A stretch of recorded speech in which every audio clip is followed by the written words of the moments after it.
seconds to do a quick Q&A, and then we're just going to take you in groups of 5 how you're sitting, and then he'll take you guys up on stage to do a private vaudeville demonstration similar to the panel you just saw. So does anybody have any questions for Mr. Harris? Lori? Yes. Yeah, I just want to know what your background is. My background? Why you're choosing okay. Right, okay. I was a dancer from the age of 7. Initially, in ballroom dancing, I was the world champion as a child, and then again as a kid, as junior, and then I did jazz, ballet, and other stuff. And then, to cut a long story short, I stopped dancing altogether. I went to drama school. I worked as an actor for 6 years, and then a few things combined. But in 1997, I was asked to form a dance company, and also during that time, an agent. I played a dancer on a TV series in Britain, a bit like ER, but the plot line was about a dancer who had an accident on the way to a dance event. And so the dance sequences I choreographed them myself. An agent, top agent, happened to see it and mentioned it to someone who knew me, and said, well, the choreographer was the guy, the actor. So he said, oh, you should come and see me. So he did, and I said, oh, I'm not interested, I'm an actor, And then about 3 months later, he called me and said that a script had been sent to them for a movie that was in production in the Isle of Man where there was some question over the dancing. And he thought I would be the right, there was some issue over the dancing, and he thought I would be the right person to look at the script. I did, I said what I thought about the script, and the line producer said, I'm going to get the director to call you. The director called me, said, I understand you think dancing is not right in our script, and I said, well, it's not, because blah, blah, blah, blah, blah. I ended up doing it, and that director was David Yates.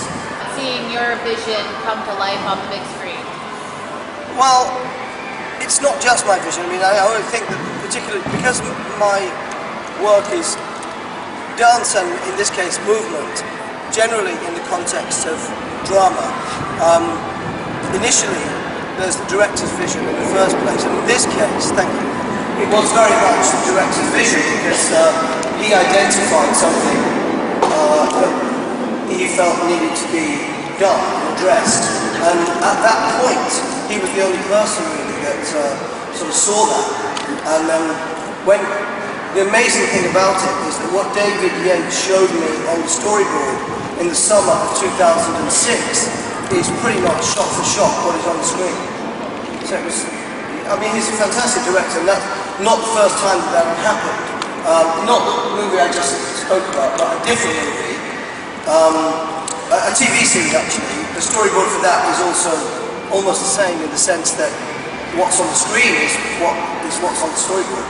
David's vision was fantastic, and then obviously J.K. Rowling's vision is immense, and then I had to try and realise that physically. A little bit about, obviously, one thing to choreograph, an action scene, but so much of the long titles involve, post-production special effects. Yeah.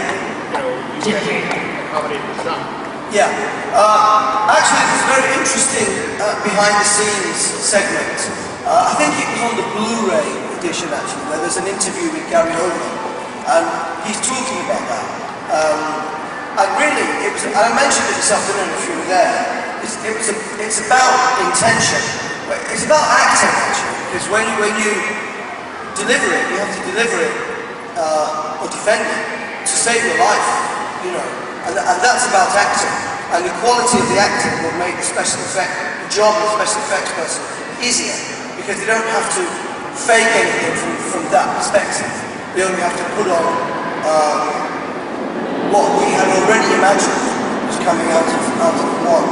Whereas if that wasn't there, if the quality of the acting was lower, then it couldn't just be about special effects. It had to be about intention and quality acting in the first instance.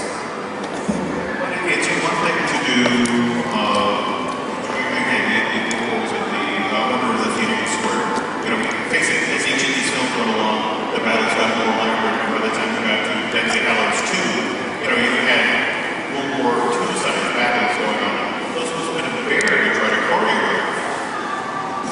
I didn't choreograph.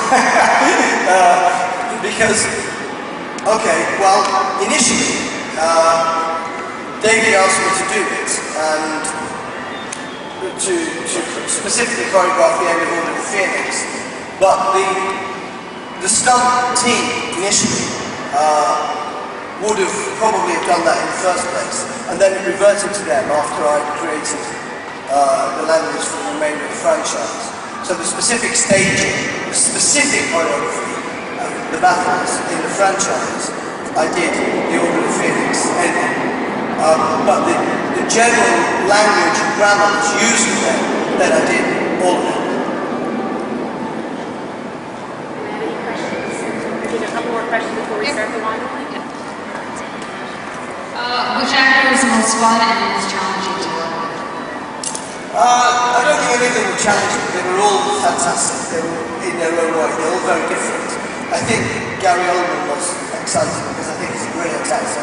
And also, at the point that he came in, people were still unsure about where David was going with it, about what he had in mind with this physical language, this physical grammar. And as I said this afternoon, because he was constantly referencing dancing, which was far from their thinking at that point. But Gary Oldman totally got it. And the first two characters to rehearse this stuff were the characters of Malfoy and Bellatrix. Both of those characters are quite theatrical, quite big. But Gary's character was very streety and kind of wiry and whiny.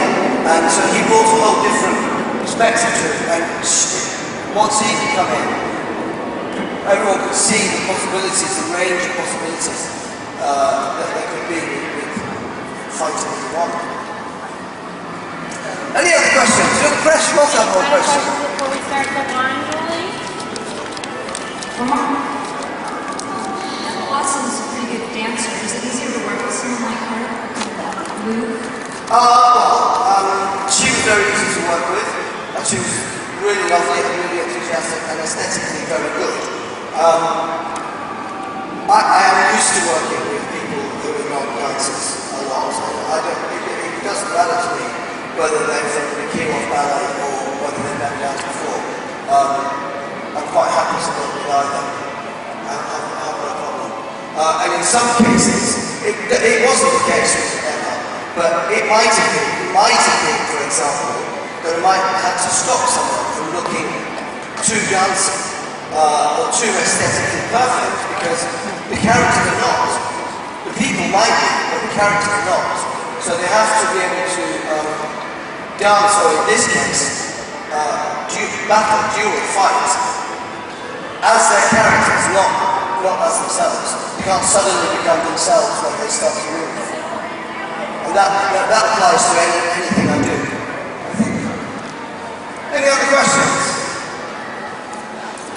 Final question. Moment!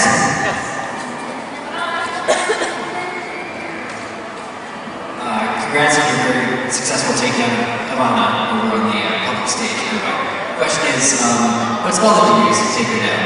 What was that? What was the final blow on Amy over on the public stage? You die. No, I wasn't thinking about that. And crucially, I think I said this afternoon, that initially David's concept was one movement for one spell. But I realised that wasn't possible. Because of what had already been done, I had to embrace all of that. So every physical action that I introduced had to be usable for the delivery or the defense of any spell. Not one movement for one spell. The Imama spell that is in Order of the Phoenix, that she does the very first thing, is Levi Corpus. And she vocalizes it. But that sequence had to go from, as I said, from her saying Levi Corpus to Voldemort. And the one, keep your shoulder clear.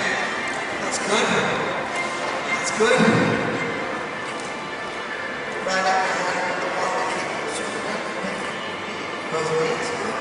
Perpendicular, otherwise you get blown away.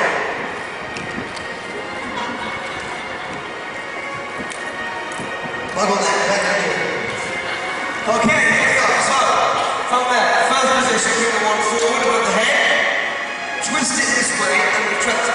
360 flick. 1. Bring your right side through. 2. Bring your left side through. 3. Turn your back to the target. 4. And keep turning to the right that way. Behind you. 5. Wait a minute, just shot the scene. Except for the lights. Right there. Amen.